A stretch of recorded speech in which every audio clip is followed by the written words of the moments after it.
મિત્રો, પૂજા કર્યા પછી પણ ઘરમાં આશીર્વાદ અને બરકત કેમ નથી આવતી?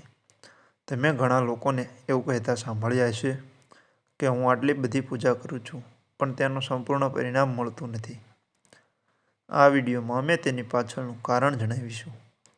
તો વિડીયોમાં અંત સુધી ચોક્કસ જોડાયેલા રહેજો, કારણ કે અધૂરી જાણકારી કોઈ કામમાં આવતી નથી. વિડીયો શરૂ કરતા પહેલાં વિડીયોને લાઈક, શેર કરો અને સાથે સાથે ચેનલને પણ સબસ્ક્રાઈબ કરો. તો ચાલો આજનો આ વિડીયો શરૂ કરીએ. જાણીએ અજાણીએ કેટલાક લોકો પૂજા દરમિયાન ઘણી બધી ભૂલો કરી બેસે છે, જેના કારણે તેમને પૂજાનું પરિણામ મળતું નથી અને પૂજા અધૂરી રહી જાય છે.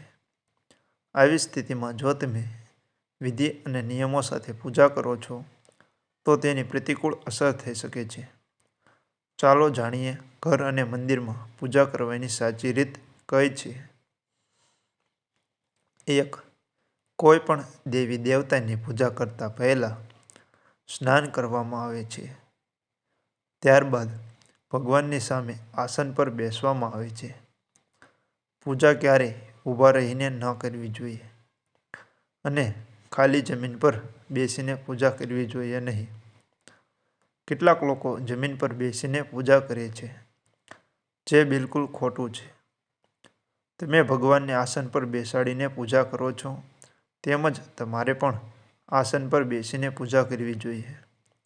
શાસ્ત્રોમાં ધાબળો અને કુશના આસનને પૂજા માટે શુદ્ધ માનવામાં આવે છે. 2. ધ્યાનમાં રાખો કે પૂજાનું સ્થળ થોડું ઊંચું હોવું જોઈએ. ઘરના ભોંયતળિયે ના હોવું જોઈએ, કારણ કે ભગવાન અતુલ્ય અને શ્રેષ્ઠ છે. તેથી તમારે તમારી બરાબર ભગવાનની પૂજા ન કરવી જોઈએ. પૂજા માટે ભગવાનને પગથિયા પર અથવા જમીનથી થોડી ઊંચી જગ્યા પર સ્થાપિત કરો. આ સિવાય પૂજા ખંડમાં દેવી દેવતાઓની મૂર્તિઓ ક્યારેય પણ દિવાલની નજીક ન રાખવી જોઈએ. પૂજા કરતી વખતે તમારું મુખ ઉત્તર કે પૂર્વ તરફ હોવું જોઈએ. ઘરમાં કે મંદિરમાં પૂજા પૂર્ણ કર્યા પછી તમારે ભગવાન પાસે ભૂલની માફી માંગવી જોઈએ. ભગવાન તમારી સાથે જાણીએ અજાણીએ કંઈ પણ થયેલી ભૂલોને માફ કરશે અને આશીર્વાદ આપશે. 3. પૂજા રૂમ હંમેશા ઘરના ઉત્તર-પૂર્વ ખૂણામાં હોવો જોઈએ. પૂજા ખંડમાં કોઈ પણ દેવતાની મૂર્તિ એકથી વધારે ઘરના મંદિરમાં ના હોવી જોઈએ. કોઈ પણ દેવતાની મૂર્તિ 9 ઇંચ કે તેથી વધુ 22 સેમીથી નાની હોવી જોઈએ. ઘરમાં તેનાથી મોટી મૂર્તિ રાખવી શુભ માનવામાં નથી આવતું. મંદિરમાં મોટી મૂર્તિ રાખવી જોઈએ. તમારા રૂમમાં ક્યારેય પૂજા રૂમ ન બનાવો અને રાત્રે તમારા પૂજા રૂમને પડદો લગાવો. પૂજામાં આવતી વસ્તુઓ જેમ કે પ્રસાદના વાસણો, દીવો, શિવલિંગ, જનોઈ અને ભગવાન શાલિગ્રામને સ્વચ્છ કપડા પર રાખવા જોઈએ. નહીં તો દરરોજ પૂજા કરવાથી પણ તેનું યોગ્ય પરિણામ નહીં મળે. 4. ઘણીવાર લોકો પૂજા કરતી વખતે માત્ર ધૂપ સળગાવે તે ખોટું છે. પરંતુ કોઈ પણ દેવતાની પૂજા કરતા પહેલા દીવો પ્રગટાવવો જરૂરી માનવામાં આવે છે.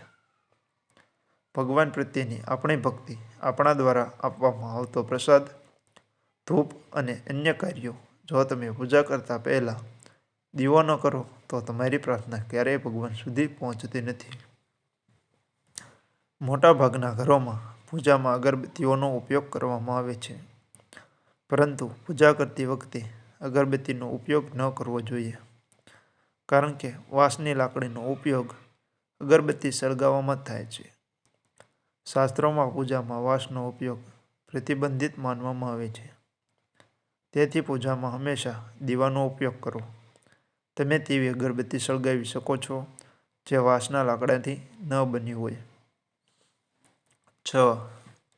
તમારા મંદિરમાં ક્યારેય વસ્ત્ર વિના મૂર્તિઓ ન રાખો. દેવતાઓને સીવેલા કપડાં પહેરવા જોઈએ.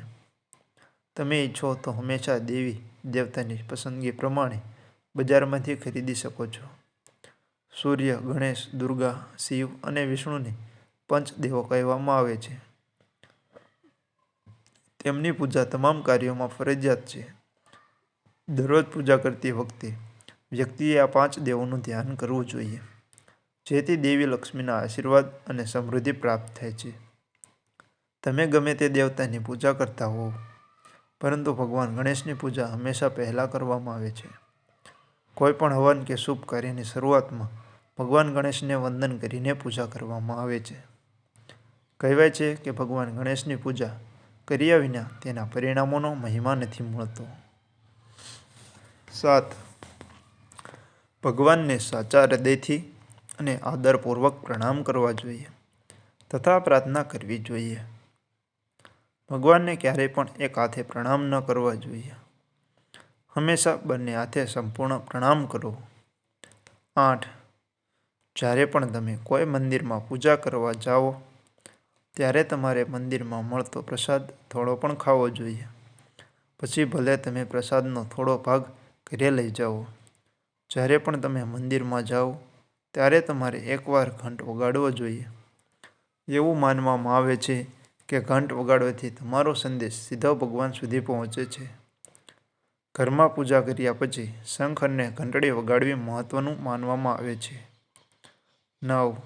હંમેશા ધ્યાનમાં રાખવું જોઈએ કે વ્યક્તિએ ક્યારેય પણ દીવાથી દીવો ન પ્રગટાવવો. શાસ્ત્રો અનુસાર જે વ્યક્તિ દીવાથી દીવો પ્રગટાવે તે રોગી હોય છે. સ્નાન કરતા પહેલા ભગવાનને અર્પણ કરવાના ફૂલ તોડી લેવું જોઈએ નહીં. સ્નાન કર્યા પછી જો ફૂલ તોડી લેવામાં આવે તો ફૂલ પોતાને અર્પણ કર્યા હોય એવું માનવામાં આવે છે. શાસ્ત્રોમાં કહેવાયું છે કે જ્યારે પૂજા કરતી વખતે અથવા કોઈ પણ સમયે ભગવાનના દીપક, શંખ, આભૂષણો અને શાલિગ્રામની મૂર્તિ અથવા ચિત્રને ક્યારેય પણ સીધા જમીન પર ન રાખવા જોઈએ.